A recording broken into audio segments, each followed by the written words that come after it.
After losing all her money, Kim is forced to move into a small apartment with her mother and adjust to the poor life. Finding a job at a sports store, she meets a man she loves, who changes her life. In the opening scene, we get to see Kim, the protagonist of the story. She is an attractive young woman with blonde hair and ocean blue eyes. It is important to mention that she is filthy rich and has a luxurious lifestyle. We see her getting into her sports car and hitting the town. After shopping at a luxurious store with her besties, she goes to have lunch with her closest friend. Pulling up to the restaurant, she gets out of the car and throws the keys to the valet. She asks him to wash the car, but he informs her that they don't do that. Not taking no for an answer, she asks him whether she wants to complain to someone in a rather threatening tone, so he assures her that the car will be washed. You can do anything when you put your mind to it is what says, which gives the valet a great idea. Little does she know what will wait for her once she finishes her lunch. Inside, she sits with her childhood friend Dana. Dana has known Kim since they were little and their friendship has lasted for many years. Dana is an attractive young woman with piercing dark brown eyes and pretty micro braids. She asks Kim how her love life's going, but Kim asks her not to ask silly questions. Interested, she asks Kim about a guy named Scott she used to date, but Kim claims that he was boring and that is why she dumped him. The waiter comes to collect the check when Kim offers to pay and hands him his card. Getting back to the conversation, she asks about Martin. Dana claims that he is still the perfect guy she married and that his business in renting cars has been doing well. Kim can't grasp the concept that Dana doesn't care about her husband's earnings, but Dana claims that she loves Martin no matter what. She reminisces about the time they were kids and wishes the old Kim would come back, saying that she used to be fun. Kim disregards her attitude toward her becoming a sophisticated woman, one who is in total control of herself and her life. The waiter comes back apologizing and asks Kim whether she has another card. She claims that the card is perfectly good and asks him to try it again, but he admits to having tried it twice. They get up and try to pay at the register. However, every other card she gives keeps declining and it frustrates her. She is embarrassed and feels degraded, so she lets all of her frustration on the poor waiter and even threatens to sue them for slander. Not wanting to bring any more attention to them, Dana hands her card and discards the situation as a computer error. Leaving the restaurant, they see Kim's car on a tow truck driving off. Kim runs after the car screaming and demanding her car back. Returning to the restaurant, she starts screaming at the valet for not doing his job properly. He just hands her the documents for the repo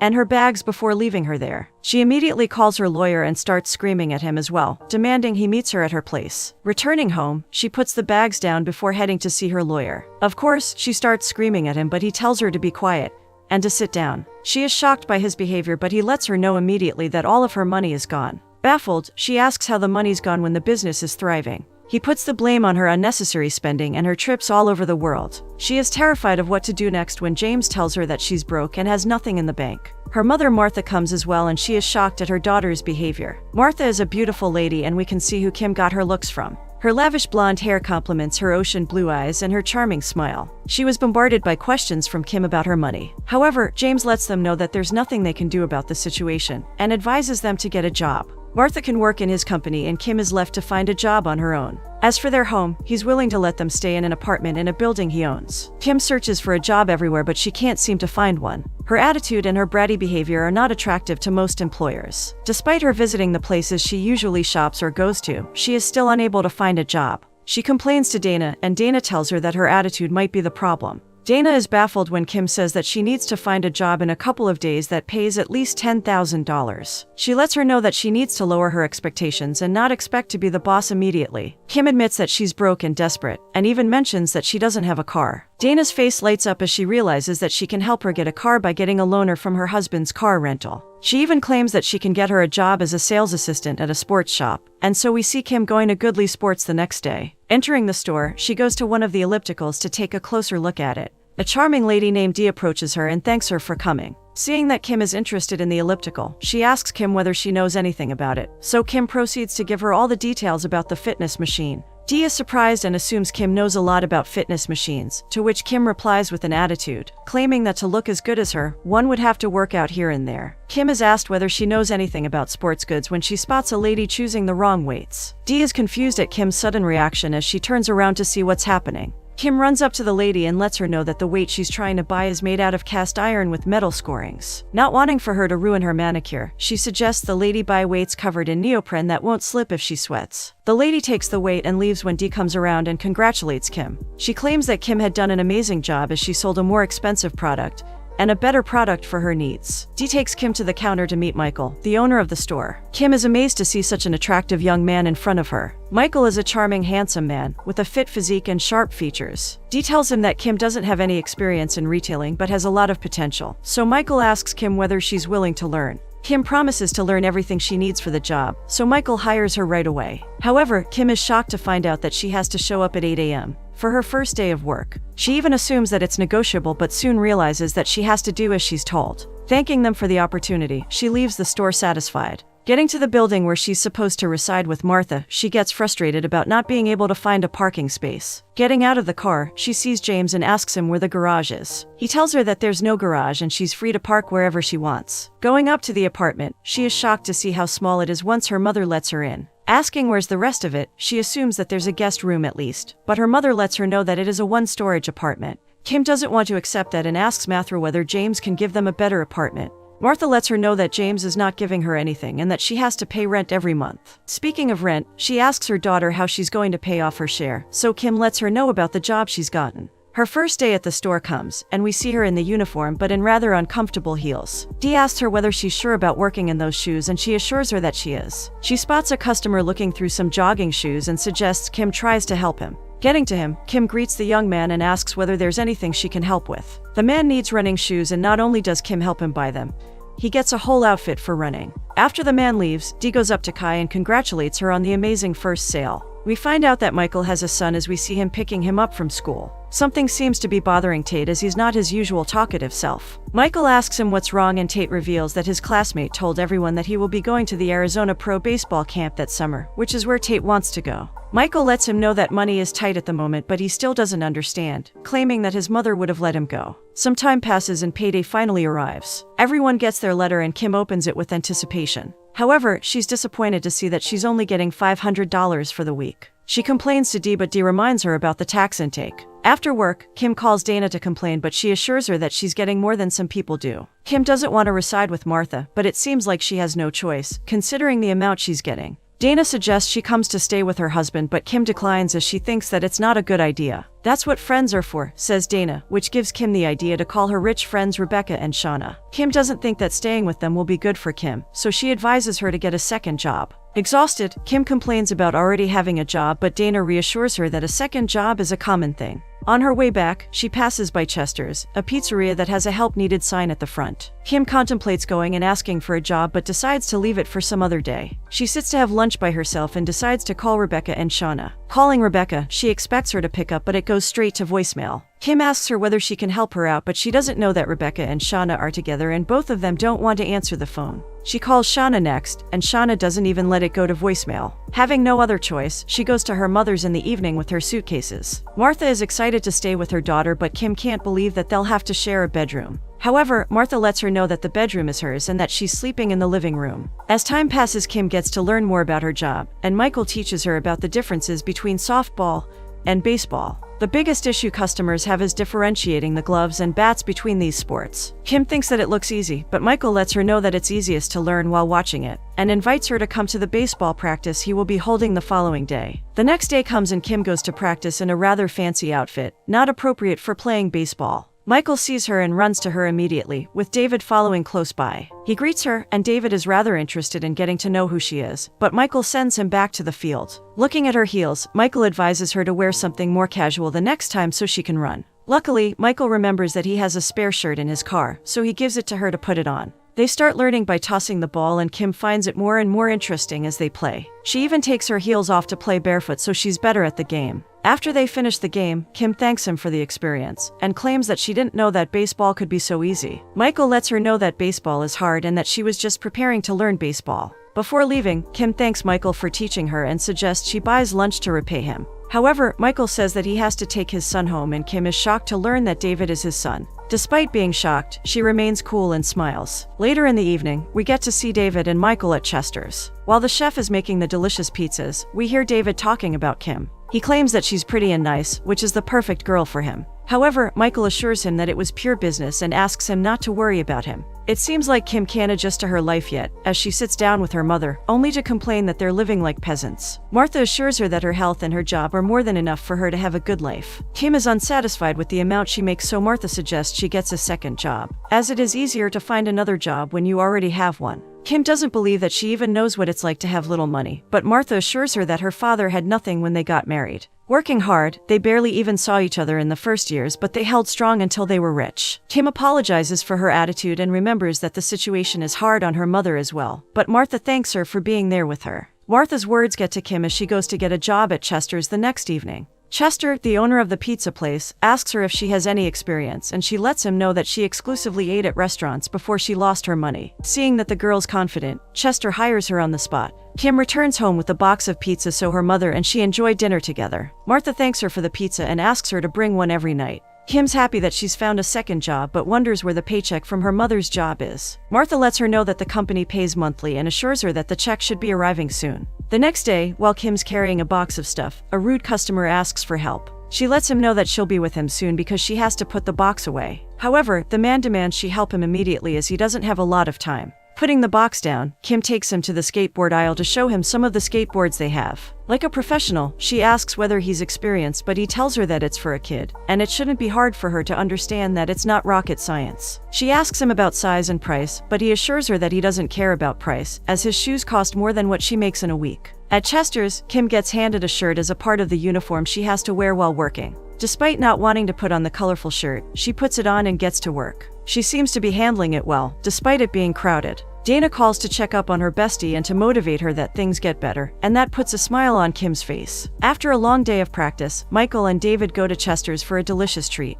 Getting into the restaurant, they see Kim at the cash register. Michael is shocked to see her there and she tells her that she got the job because money's tight. Concerned, he asks her whether he's not paying her enough, but she assures him that her time at the store's been wonderful. It's just that she needs extra money. They sit down and enjoy their pizza when David gets up for another refill. While Kim's pouring him some root beer, he asks her what she likes to do for fun, and she lets him know that she loves the snow, the beach, and good food. She mentions that she likes watching him play baseball, so he invites her to watch him play a game on Sunday. The little kid is smart as he uses his refills to find out more about Kim, like what her favorite color is, her favorite TV show, and even how old she is. After they finish their dinner, Michael takes the plates and brings them to the counter. He thanks her for the pizza and the great customer service despite refilling David's cup many times, but she assures him that it's no problem. After her shift's over, Kim counts the money in the tip jar, but it seems like it isn't enough. She asks Chester whether she's doing a bad job, and he tells her that it isn't fair because some people don't like paying for the service. He goes to lock the door when a knock can be heard. Opening the door, he sees Martha and tells her that they're closed, but she doesn't take no for an answer and lets herself in. They enjoy a delicious pizza together when Martha asks Chester if there's a partner in his life. Chester claims that he's married to the restaurant and Kim chimes in, saying that he and Michael have a lot in common. Chester lets her know that Michael hadn't always been like that. Unfortunately, he changed when his wife died 3 years ago. Kim heads home, but Martha stays to finish the pizza. After eating the pizza, Chester walks Martha to her car. They talk about the loss of her money, but she changes the subject and asks about him. He tells her his family had come from Italy when he was 15 and he has been working in the pizza shop ever since. Martha claims to love Italy and everything Italian, because she and her late husband went on a honeymoon there. Sunday comes and we can see David in the game. Unfortunately, he ends up losing because he gets distracted by Kim waving at him. After the game, Michael and David greet Kim and thank her for coming. She claims to love watching him play and is excited to learn more about baseball. The next day at work, Dee approaches Michael and asks him to go on a date with Laura, a nice girl she knows that Michael would love. He declines her offer, but she doesn't take no for an answer, so he finally agrees, despite not wanting to go. Kim meets up with Dana for lunch and she congratulates her for living in the real world. At work, Kim gets approached by a gorgeous lady who asks her about Michael. She reveals that she's going on a blind date with him and wants to find out what kind of a guy he is. Kim's heart drops for a second because she's already fallen for him, but she assures the girl that he is a great boss and an amazing guy. Laura thanks her for the advice and heads her way. We get to see Laura and Michael after their date. She thanks him for the dinner and claims to have had a great time.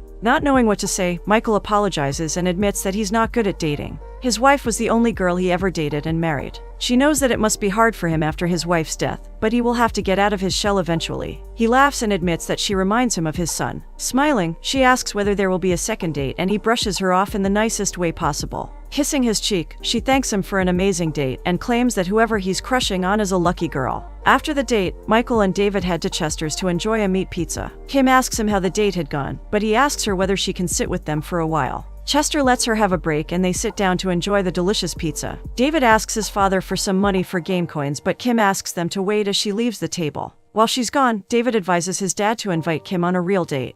However, Kim is working for him and that's something that is stopping him from being with her as he doesn't date employees. Thinking of other solutions, David suggests he fires her, dates her, and then hires her again. Returning to the table, Kim hands David a cup full of tokens and the young boy runs to the gaming machines. They go out for some fresh air and Michael tells her all about his former wife Claire. The death of his wife is devastating for him, but he claims that he wants things to change. Confused, she asks him what he means and he admits to having been struggling with his rule not to date any employees. Knowing that she is the first girl he wants to date after 3 years, she decides to quit working for him. Running back to the restaurant, she calls out for Chester to ask whether she can work full-time. Seeing her risk her intake just to be with him proves to Michael that she is serious. After closing the shop, Chester and Kim talk about Michael. Kim claims that it's easier to find a job than a good man. He is someone who is honest and loyal and Kim rarely meets men like him. Chester claims that he is proud of them and proud of himself because he gets to keep her full-time. Speaking of full-time, she asks him for a raise and after some bickering, he agrees. Kim and Dana go back to Kim's new home after grocery shopping.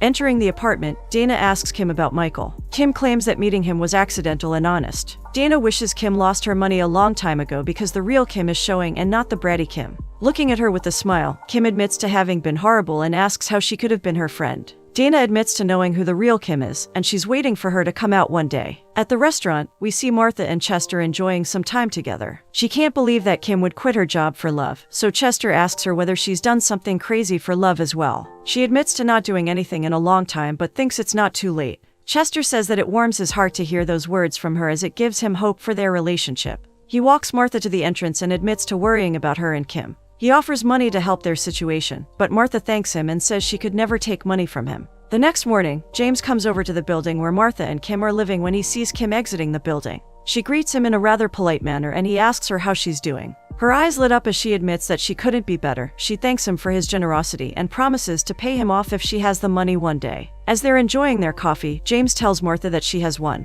Seeing Kim act the way she did makes him think that anything's possible, as she's not recognizable anymore. The plot thickens as we find out that everything has been planned. James advises Martha to stop the whole thing and reveal to Kim that they're rich and that the whole plan has been to change the way she is. Martha admits to being afraid to get back to her old life as she fears what the person she likes might think. Plus, she loves spending time with Kim, which is something they didn't used to do. Michael and Kim sit on the green grass, laughing their asses off and having an amazing time when Michael suggests they see how good Kim is at batting. Despite missing for the first time, Kim tries again and again until she becomes a pro at it. After playing with the bat, they sit down to relax. Kim lets him know that she has the following day off and promises to be at David's last game. Michael hopes that it's not his last game because if he wins he gets to go to the playoffs. Kim promises to be there, cheering and bringing good vibes for the win. As Chester and Martha are having dinner, he thanks Martha for entering his life and claims to be very proud of her and Kim. Martha starts feeling bad for lying and admits to not being proud of herself because of it. She admits to lying to Kim and him and tells him the whole story about her plan.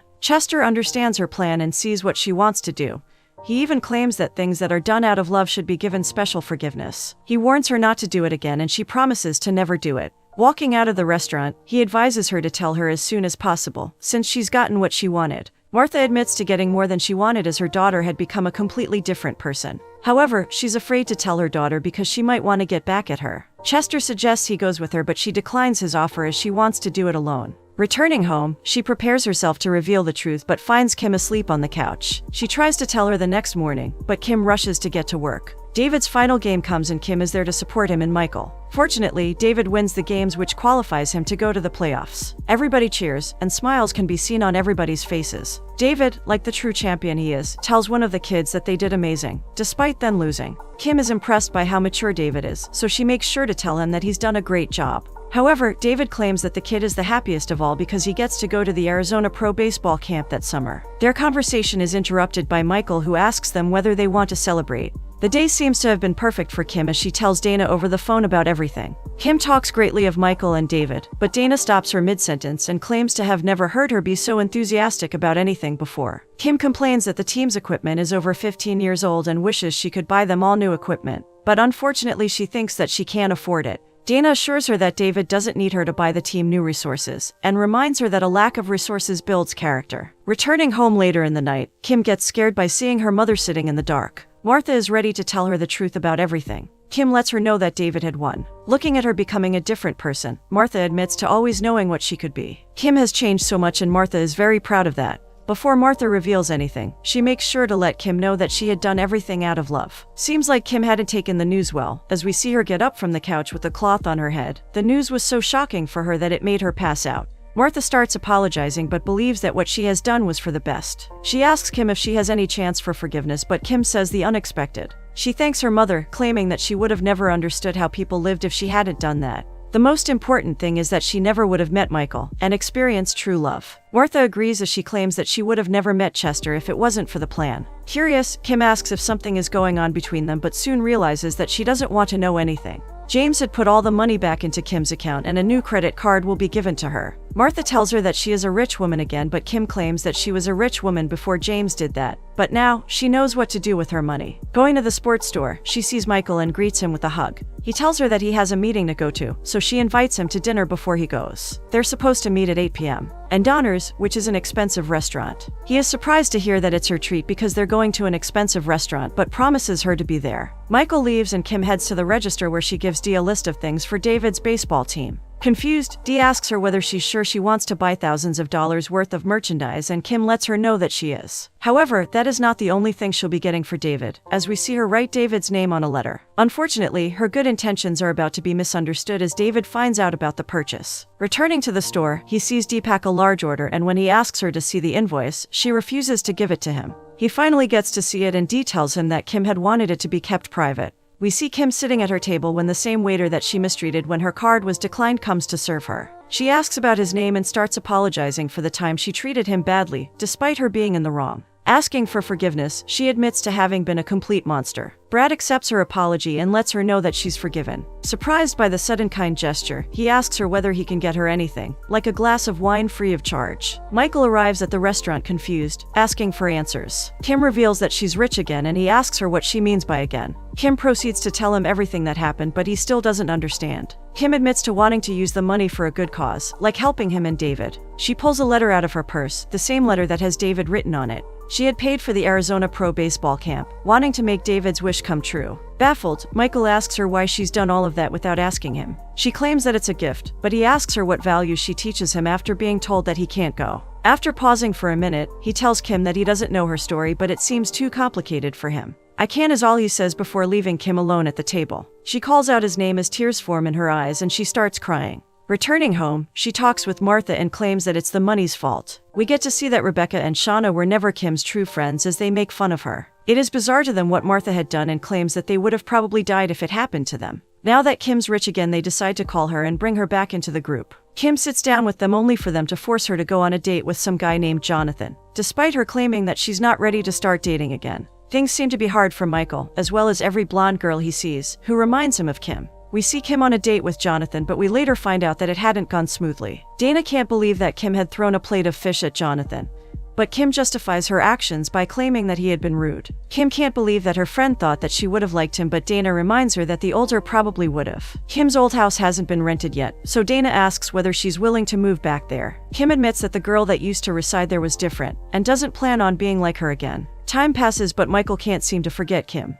Looking at their old pictures, reminiscing about their time spent together, he even tries calling her but stops himself. Kim tries to move on with her life, and while she looks like she's holding strong, she misses Michael as well. David decides to take matters into his own hands as he goes to Chester's, looking for Kim. Chester tells him that Kim isn't there and asks if there's any way that he can help. They come up with a plan and Chester promises that he will talk to Kim. Dee notices that Michael is weird as well. She goes up to him at work and asks him whether he's okay. He tells her everything about Kim being rich and how he doesn't believe the story she has fed to him, but Dee doesn't think that he's right. She knows that Kim made Michael happy and that he likes her. Her having money doesn't make any difference. But Michael doesn't agree as he claims that he has nothing in common with her. "Are you sure about that?" is what Dee says that gets him thinking. Chester is surprised to see Kim at work and asks her what she's doing there, having all the money in her bank account. Pissed off, she can't believe that Martha had told him about her plan, so she reveals to Chester that she asked for Martha to take the money back. Kim claims that the money was making her a bad person, but Chester makes her realize that it was her fault, and not the money. All she wanted to do is help Michael and David, but she was misunderstood.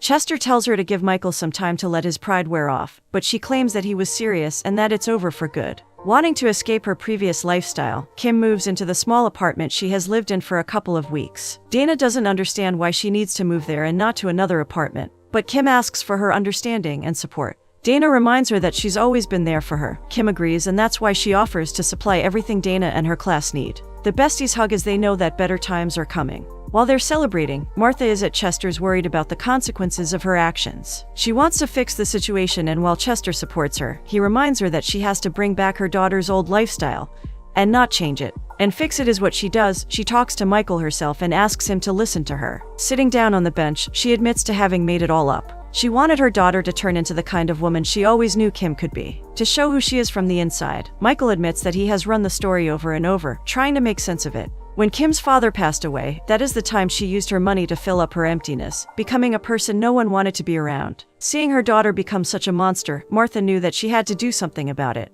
Michael doesn't know what to say, so Martha asks him to give her daughter another chance, being armed with the truth. He admits that he's miserable without Kim, so Martha calls James and they come up with a plan. Kim arrives at the restaurant in the evening, ready to have a meeting with James. While she's expecting a glass of wine from Brad, 2 champagne glasses along with a bottle are put down on the table. Thinking that it's Brad, she lifts her head while saying that she doesn't want champagne, only to see Michael in front of her. Michael pretends as if some gentleman had sent the bottle to her table and leaves a note in his name. The gentleman apologizes for not listening to her, admits to being misguided, and begs her for forgiveness and another chance. He admits to missing her more than ever and even admits that he has fallen in love with her. Kim asks him to get her chair so he can deliver the message to the gentleman. "So what do you want me to tell him?" Michael asks before Kim kisses him passionately. Their relationship holds strong as we see them supporting David at one of his games. Fortunately, David wins the game and everybody cheers. Michael, David, and Kim hug, and as they turn around they see Martha and Chester cheering for them. All of them are happy to have come across each other in their lives, especially Kim, who found her purpose and true love.